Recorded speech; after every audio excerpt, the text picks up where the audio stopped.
Magandang buhay at isang masayang araw ng pagkatuto, mga mag-aaral ng ika-4 na baitang. Isa na namang makabuluhang talakayan ang ating pagsasalu-saluhan. Ako ang inyong guro sa ESP4, Madam Marilyn Gutierrez, ang inyong gabay sa araling ito. Alam ba ninyo na ang pagsasabi ng katotohanan ay isang katangiang dapat taglayin ng batang tulad mo? Ito ay nagpapakita lamang ng iyong pagmamahal sa katotohanan. Ang pagsasabi ng katotohanan ay nagpapakita ng iyong pagiging matapat. Ito ay sumasailalim sa iyong pagkatao kung saan nakaakibat rin dito ang lakas ng loob upang tanggapin ang anumang magiging bunga ng iyong pag-amin sa katotohanan. Kahanga-hanga ka kung taglay mo ang katangiang ito. Bago natin simulan ng ating aralin ngayong araw, ay nais ko lamang tiyakin ang inyong kahandaan. Siguraduhin na may nakahanda kayong papel, panulat at hawak na ninyo ang inyong learning activity sheets sa ESP4 at humanda na sa ating talakayan ngayong araw. Handa na ba kayo mga bata? Simulan na natin. Basahin ang sitwasyon at sagutan ang katanungan tungkol dito sa tulong ng graphic organizer. Iguhit ang graphic organizer sa iyong kwaderno. Isulat dito ang iyong sagot. Hiniram ni Ara ang cellphone ng kanyang ate. Habang siya ay naglalaro nito, bigla itong nahulog at nabasag. Takot na takot siya. Agad niya itong dinampot at ipinakita sa kanyang ate. Ano-anong mga katangian ang taglay ni Ara kung siya ay nagsasabi ng totoo? Si Ara ay hindi palaging madaling magsabi ng totoo, lalo na kung iniisip mo ang ibang tao o di kayo natatakot ka sa maaaring kahihinatnan kapag nalaman ng iba ang katotohanan. Kalimitang kinatatakutan sa pagsasabi ng katotohanan ay ang mapagalitan ng magulang. Minsan, mas madaling magsabi ng hindi totoo o kaya'y manahimik na lang. Bagamat mahirap, kailangang nasasabi mo ang katotohanan anuman ang maging bunga nito.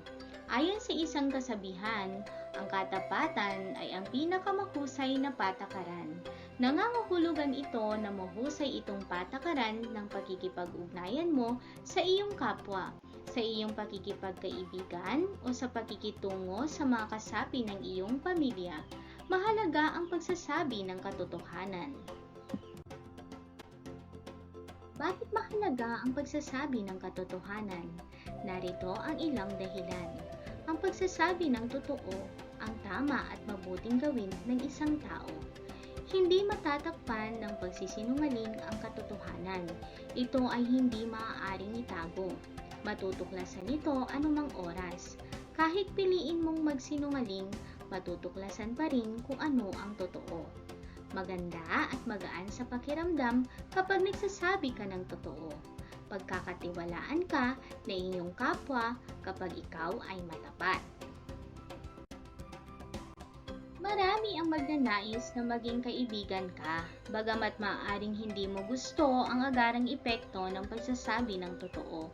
Higit na mahalaga ang pangmatagalang epekto nito sapagkat ang pagsasabi ng totoo ay magdudulot ng kapayapaan at kasiyahan. Dadako tayo sa gawain bilang isa. Suriin mo ang mga sitwasyon, piliin ang titik ng tamang sagot para sa bawat bilang. Isulat ito sa iyong kwaderno. Number 1. Oras ng recess, aksidente mong nabuhos ang juice sa bag ng iyong kaklase. Paano mo sasabihin sa kanya ang nangyari? A. Pasensya ka na, hindi ko sinasadyang mabuhusan ang bag mo. Hayaan mo at ito ay aking pupunasan ng aking panyo. B. Bakit ba kasi dyan mo na lang inilagay iyang bag mo? Hayan tuloy, nabuhusan ko. C. Sana hindi mo nilagay dito sa tabi ko ang bag mo para hindi ko ito nabasa. D. Ilipat mo na lang sa ibang upuan itong bag mo kasi nabasa na.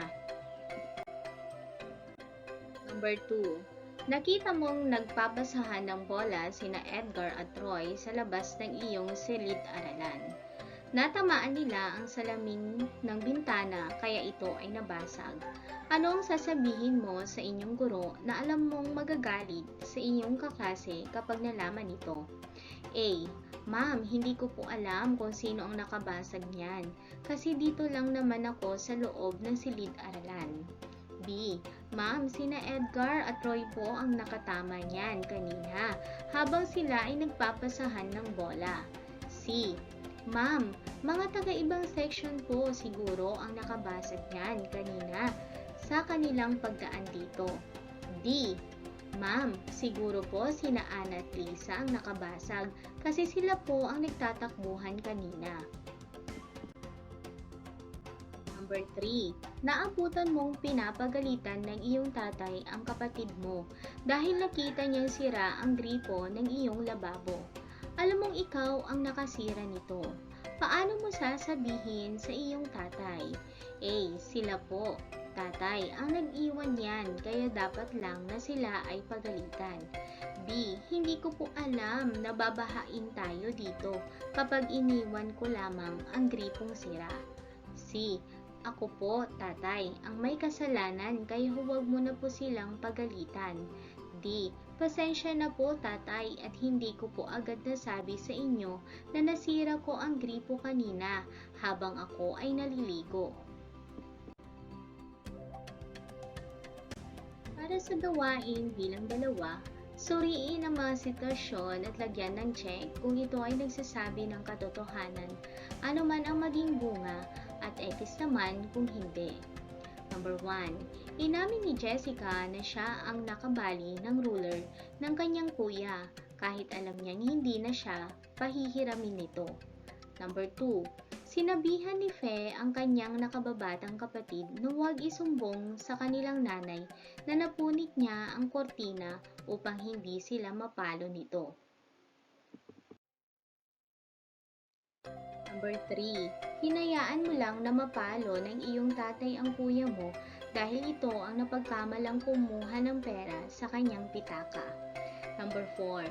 Nakita mong itinulak ni Pine si Jo, kaya nahulog ito sa kanyang kinatatayuan, pero dahil ayaw mong madamay ay hinayaan mo na lamang ito. Number 5. Sinabi mo sa iyong tatay ang nawawala mong baon kahit alam niyang mapapagalitan ka. Upang lubos pa ninyong maunawaan ang ating aralin, ituloy natin at suriin ang mga pagsasanay. Para sa gawain bilang 3, lagyan ng masayang mukha ang bilang ng pangungusap na nagsasabi ng katotohanan, anuman ang maging bunga nito, at malungkot naman kung hindi. Number 1. Ipinapaalam ko agad ang totoong pangyayari upang mabigyan solusyon ang problema kahit alam kong magagalit sila sa akin. Number 2.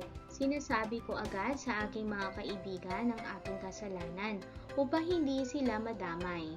Number 3. Sinisiguro kong pawang katotohanan lamang ang aking sasabihin kung ako ay tinatanong upang alamin ang totoo. Number 4. Lagi kong tatandaan na mas mabuting magsinungaling kaysa mapagalitan at mapalo. Number 5. Tatakpan ko ang kasalanang nagawa ng aking kapatid upang hindi siya mapalo ni nanay. Ito ang mga kasagutan sa mga pagsasanay. Para sa gawain bilang 1, number 1, letter A. Number 2, letter B. Number 3, letter D. Gawain bilang 2, number 1, check. Number 2, X. Number 3, X. Number 4, X. Number 5, check. At para sa gawain bilang 3, number 1, masayang mukha. Number 2, masayang mukha. Number 3, masayang mukha. Number 4, malungkot na mukha. Number 5, malungkot na mukha. Magaling mga bata, at napagtagumpayan ninyo ang mga ito. Tapos na ang ating makabuluhang talakayan ngayong araw. Naway naunawaan ninyo ang ating leksyon. Ipagpatuloy ninyo ang kagandahang asal na natutunan ninyo sa araw na ito.